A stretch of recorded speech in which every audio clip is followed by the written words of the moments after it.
جو بھی سوچتا ہے کہ اس طرح کے گٹیا ہتھ کنڈے استعمال کر کے ہمیں جدا کرے گا، وہ جدا نہیں کر سکتا، کیونکہ ہم ایک راستے کے ایک منزل ہے ہماری، اور ہم اس پہ جان دے دیں گے، آپ یقین کر لیں جان دے دیں گے۔ غلط ایف آئی آریں کاٹی جا رہی ہیں آپ کی، پولیس خود اس کی وہ بن رہی ہے، مدعی بن رہی ہے، اور پھر ان کو دہشت گردی کی ایف آئی آر اس پر کاٹتے ہیں۔ اس کے اوپر بوشہرہ جو ہمارے اہل سنت بھائیوں کا گاؤں ہے، وہ کہتے ہیں کہ یہ میرے ساتھ گیا تھا وہاں پر۔ آپ کو پتا ہے کہ جب وہاں کارروائی سے وہاں پر غزیہ جناز پہنچی تو انہوں نے جہاں پر اہل تشیع کو تقسیم کی، خود اہل تشیع نے اہل سنت بھائیوں کے علاقوں میں جا کر تقسیم کی ہیں۔ ایک طرف پڑا چنار کے بے گناہ لوگ مہینوں سے محاصرے میں، مشکلات میں، سردی، بارشیں، برفباری، عورتیں، بچے، معصوم بچے، لوگ محاصرے میں ہیں۔ ہم جس وطن میں رہ رہے ہیں، ہمارے اہل وطن کے کئی دکھ درد اور رنج ہیں، کچھ ایسے ہیں جن کے پاس افطاری کے لیے کچھ نہیں ہے، سحری کے لیے کچھ نہیں ہے، غربت ہے۔ آزادی کو یرغمال بنایا ہوا انہوں نے، یہ آزادی کے دشمن ہیں، یہ بنیادی انسانی حقوق کو پاؤں تلے رونے والے ہیں، کوئی فرق نہیں ان سب میں۔ بسم اللہ الرحمن الرحیم۔ شہر رمضان الذی انزل فیہ القرآن ھدی للناس وبینات من الھدی والفرقان۔ ہم ماہ رمضان میں ہیں، اور رمضان اللہ کے ناموں میں سے ایک نام ہے۔ شہر رمضان یعنی اللہ کا مہینہ ہے، لہذا یہ بہت ہی ببرکت مہینہ ہے، جس میں سانس لینا بھی عبادت ہے اور سونا بھی عبادت ہے۔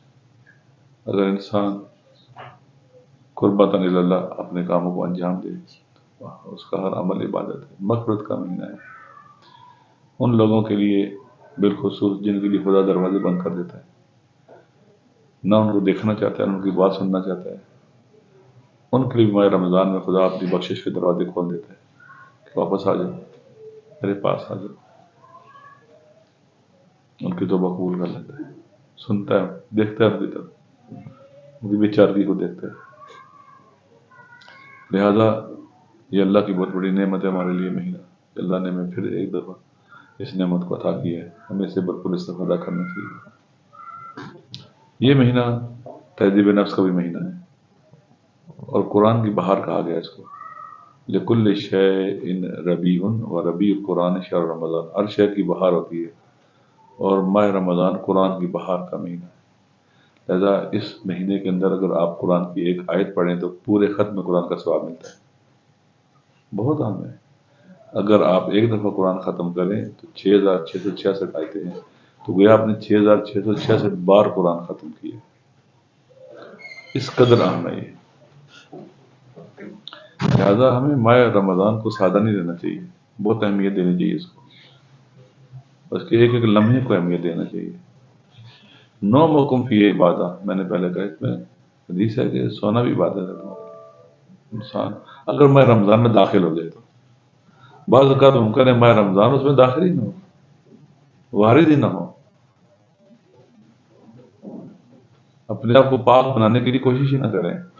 تہذیب نفس ایک اس کا لعلکم تتقون، کتب علیکم الصیام کما کتب علی الذین من قبلکم لعلکم تتقون۔ عجیب آیت ہے یہ، تم پر روزے فرض کر دیے، کتب فرض کا معنی لکھ دیے گئے ہیں، فرض کر دیے گئے، لازمی کر دیے گئے، کما کتب علی الذین من قبلکم، جیسا کہ تم سے پہلے والوں پر بھی روزے فرض کر دیے گئے تھے، لعلکم تتقون، تاکہ تم پرہیزگار ہو جاؤ، پاک ہو جاؤ۔ یہ ہمیں پاک بنانے کے لیے، بتقوی بنانے کے لیے، پرہیزگار بنانے کے لیے۔ تقوی ایک ملکہ ہے، تقوی ایک وصف ہے جو راسخ جب انسان کے بدن میں ہو جائے تو انسان واقعاً حقیقی آزادی کو پا لیتا ہے۔ لعلکم تتقون، خود قرآن میں بھی ہے کہ ان اکرمکم عند اللہ اتقاکم، اتقاکم، جو تم میں سب سے زیادہ پرہیزگار ہے وہ خدا کے ہاں زیادہ باوقار اور باعزت ہے۔ یعنی خدا کے ہاں باعزت ہونے کا، باوقار ہونے کا، باشرف ہونے کا ملاک اور معیار کیا ہے؟ وہ تقوی ہے۔ تقوی جب انسان پا لیتا ہے تو پھر گویا وہ غافل نہیں رہتا اپنے مالک اور خالق سے، غفلت سے نکل آتا ہے انسان۔ اگر تقوی کا سادہ معنوں میں ترجمہ کروں نا، یعنی پرواہ کرنا، اللہ کی پرواہ کرنا۔ میں بیٹھا ہوں، مجھے دیکھ رہا ہے، میں بول رہا ہوں، وہ مجھے سن رہا ہے، وہ سمیع ہے، بصیر ہے، وہ اقرب الیکم من حبل الورید، وہ میری اشارت کی لگے میرے قریب ہے۔ یہ توجہ ہے۔ اگر آپ پرواہ کریں، سڑک پہ جا رہے ہیں، گاڑی کی پرواہ نہ کریں، گاڑی کے نیچے آ جائیں گے، ایکسیڈنٹ ہو جائے گا۔ اگر آپ پرواہ نہیں کریں گے، آپ غافل ہو جائیں گے۔ اگر آپ خدا کی پرواہ نہیں کریں گے، خدا سے غافل ہو جائیں گے۔ جب انسان غافل ہو جاتا ہے اپنے مالک خالق سے، اپنے اللہ سے، اپنے کریم رب سے، تو پھر اولئک کالانعام بل هم اضل، حیوانوں سے بدتر ممکن ہو جائے۔ اتنا گرنا شروع کر دے، گرے گرے گرے گرے گرے کہ وہ حیوانوں سے بدتر ہو جائے۔ آنکھ رکھنے کے باوجود اندھا ہو جائے، کان رکھنے کے باوجود بہرا ہو جائے، عقل رکھنے کے باوجود، عقل و شعور رکھنے کے باوجود احمق ہو جائے، بے عقل ہو جائے، پردے پڑ جائیں گے۔ ختم اللہ علی قلوبہم وعلی سمعہم وعلی ابصارہم غشاوہ، پردے پڑ جائیں اس کے اوپر، مہریں لگ جائیں اس کے اوپر دل پر۔ دل جب مہر لگ گئی انسان کے دل اور قلب اور عقل کے اوپر، گویا انسان اب انسان نہیں رہا ہے۔ لہذا اولئک کالانعام، وہ حیوانوں کی طرح ہو جاتے ہیں، بلکہ ان سے بھی بل هم اضل، حیوانوں سے بدتر ہو جاتے ہیں۔ ماہ رمضان ہے، ہم جس وطن میں رہ رہے ہیں، ہمارے اہل وطن کے کئی دکھ درد اور رنج ہیں۔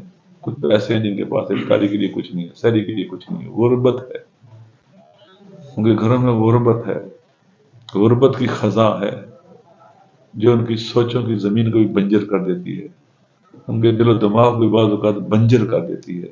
کاد الفقر یکون کفرا، مولا علی فرماتے ہیں علیہ الصلوۃ والسلام کے فقر اور غربت انسان کو کفر کے قریب لے جاتی ہے۔ انسان وہاں پہنچ جاتا ہے، غریب ہے، پریشان حال ہے، مشکلات کا شکار ہے، ناامنی کا شکار ہے، آئے دن ان کے عزیز ان سے بچھڑ جاتے ہیں، مار دیے جاتے ہیں، ان سے جینے کا حق چھین لیا جاتا ہے۔ کہاں تقویٰ ہے، کہاں خدا کی پرواہ ہے؟ کتنی کرپشن ہے، کتنا فساد ہے، کتنا ظلم ہے۔ ہمارے زندانوں میں قیدی ہیں، جیلوں میں ہیں۔ کیا جس کو جو خدا کی پرواہ کرنے والا ہو وہ بے گناہ لوگوں کو جیلوں میں ڈال سکتا ہے، ان کی ماں بہنوں کو اٹھا سکتا ہے؟ لا یزید الظالمین اللہ خسارہ۔ قرآن جب یہ ناپاک دل رکھنے والے، جن میں خوف خدا نہیں ہے، تقویٰ نہیں ہے، پرہیزگاری نہیں ہے، اگر ان میں بھی قرآن جائے نا تو ان کو اور نقصان پہنچائے گا۔ قرآن خدا نے ہدایت متقین کے لیے، ظالم یعنی جس کا اندر پلید ہے، جس کا اندر متعفن ہے، گند ہے۔ اب دودھ کے اندر، برتن کے اندر پہلے اگر نجاست ہو تو دودھ ڈالیں گے تو بھی نجاست ہو جائے گی۔ لہذا ہمارے وطن کی حالت ایسی ہے، نہ گفتہ بھی ہے، ہمارے جوان کو روزگار نہیں ملتا، وطن سے بھاگ رہے ہیں اور سمندر میں ڈوب کے جانے دے رہے ہیں۔ کچھ زندانوں میں، جیلوں میں قیدی ہیں، حکمران بے رحم ہیں، ان کو ترس نہیں آتا اپنے عوام پر، کوئی خوف خدا نہیں ہے، اور ہمارا وطن تباہ و برباد ہو رہا ہے۔ بالخصوص اس وقت کرم جو ہے، کرم محاصرے میں ہے۔ ہمارے حکمران ہماری مظلومی کا تماشا دیکھ رہے ہیں، ہمارے ماؤں بہنوں بچوں کی مشکلات کا تماشا دیکھ رہے ہیں، ہمارے ان بچوں کی مشکلات کا تماشا دیکھ رہے ہیں جو باہر کام کرتے تھے، واپس نہیں جا پا رہے، اوورسیز تھے یا باہر پڑھتے تھے کالج یونیورسٹیوں میں، وہاں جا نہیں پا رہے۔ بے رحم حکمران، احمق حکمران، ظالم حکمران، اور انسانوں کے عوام دشمن حکمران۔ آپ ذہن میں رکھ لو، جو عوام کا دشمن ہوتا ہے وہ اللہ کا بھی دشمن ہوتا ہے۔ خدا روایات کے اندر ہے کہ لوگ خدا کا خانوادہ ہیں، لوگ خدا کا خانوادہ ہیں۔ روایات میں ہے کہ جو اللہ کے مخلوق کا، اللہ کے بندوں کا دشمن ہے، وہ خدا کا بھی دشمن ہے۔ کیا کسی کو شک ہے کہ ہمارے حکمران عوام کے دشمن ہیں؟ کچھ شک ہے؟ آپ چلے جاؤ، بلوچستان سے شروع کرو، اور گلگت بلتستان تک چلے جاؤ، سندھ سے شروع کرو اور کشمیر تک چلے جاؤ، کورم تک چلے جاؤ، KPK تک چلے جاؤ. اور ان کی باڈی لینگویج بھی چیخ چیخ کے کہہ رہی ہے اگر خاموش ہے کہ یہ عوام دشمن ہے. اور عوام دشمن میں نے پہلے کہا خدا کے دشمن ہے. خدا کے دشمن جب غالب آ جائیں، قبضہ کر لیں، اپنے ہاتھ میں قدرت دے لیں، پھر خدا کا ایک دشمن فرعون تھا. پھر آپ کو پتہ ہے کہ وہ نسل کشی کرتے ہیں، لد الخصام ہوتے ہیں، بدترین دشمن، فساد بپا کرتے ہیں، تباہ و برباد کرتے ہیں، معاشروں کو، گھروں کو اجاڑتے ہیں. اور اچنار اس وقت ایک پاکستان کے سسٹم کے جو پیکرز پر گہرا زخم ہے، رس لائے. ماہ رمضان ہے، لوگوں کی آہوں سے ڈریں، لوگوں کی فریاد سے ڈریں. خدا کے بندوں کو جو ظلم ہے تم نے ڈالا ہوا ہے، ظلم کر رہے، اس سے بچو، ڈرو، خوف سے توبہ کرو، توبہ کرو. تم نے وہاں کے الیکٹڈ نمائندے کو، مزمل حسین کو، جو سب سے زیادہ، جو MNA سے بھی زیادہ ووٹ لے کے وہاں کا چیئرمین بنا تھا، جسے سب نے ووٹ دیا تھا، وہ توری تھے، وہ بنگش تھے، وہ جو بھی تھے، سب نے اسے ووٹ دیا تھا. وہ ہم بوشہرہ گئے تو وہاں کے جو ہمارے اہل سنت بھائی تھے، انہوں نے کہا یہ ہمارے یتیم بچوں کی کفالت کرتا ہے، ہمارے بچوں کی فیسز دیتا ہے، ہم مشکلات ہو تو ہمارے لیے کھانا بھیجتا ہے. اس کو پہلے گرفتار کیا 3 MPO کے تحت، ایک ظلم، ایک الیکٹڈ نمائندہ. میرا سوال ہے کہ KPK کی گورنمنٹ کے پاس کوئی جواب ہے کہ ایک انتہائی مقبول اور محبوب آدمی کو آپ 3 MPO کے تحت گرفتار کرتے ہو، جو امن و امان کی بات کرتا ہے، جو یونٹی اور وحدت کا سمبل ہے؟ وہاں پر کوئی جواب ہے آپ کے پاس؟ کتنے عرصے سے ہمیں تکلیف میں رکھا ہوا ہے آپ نے، اذیت میں رکھا ہوا ہے آپ نے. پھر اس کے بعد اس کے اوپر غلط FIR کاٹی جا رہی ہیں، آپ کی پولیس خود اس کی وہ بن رہی ہے، مدعی بن رہی ہے،